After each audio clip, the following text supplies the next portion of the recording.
राहुरीत भाजपचे आमदार शिवाजीराव कर्डिले यांच्या निधनानं रिक्त झालेल्या जागी पोटनिवडणूक पार पडली। या निवडणुकीत शिवाजी कर्डिले यांचे चिरंजीव अक्षय कर्डिले विजयी झाले।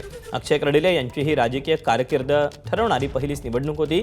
पहिल्याच निवडणुकीत अक्षय कर्डिले 1,12,587 मताधिक्यानं विजयी झाले।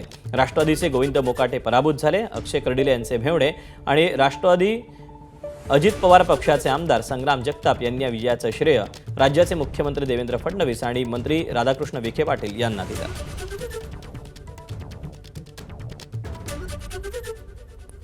हा विजय पूर्णपणे माझ्या वडिलांसाठी मी समर्पित करतो, कारण की हा विजय मिळवण्यामध्ये सर्व काही आहे हे त्यांचं आहे।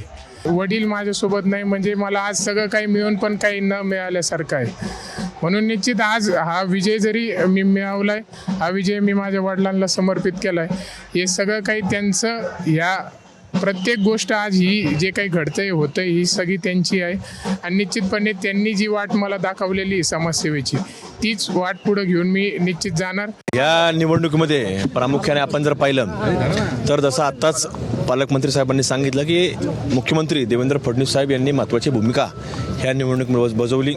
त्याचप्रकारे प्रामुख्यानं ज्यांनी ह्या निवडणुकीमध्ये अक्षय कर्डिले यांच्या पाठीमागं पालकाच्या रूपाने जी भूमिका बजावली ते जिल्ह्याचे पालकमंत्री नामदार विखे पाटील साहेब असतील, त्याचप्रकारे भारतीय जनता पार्टीचे राज्याचे उपाध्यक्ष सुचेदादा असतील, या सगळ्या लोकांनी वेळोवेळी ज्या ज्या गोष्टी कराव्या लागतील त्या केल्या आणि त्याच्या माध्यमातून आज एवढा मोठा विजय।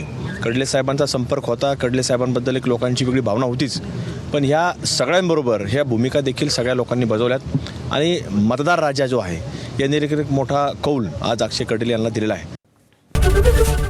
एबीपी माझा, उघडा डोळे बघा नीट।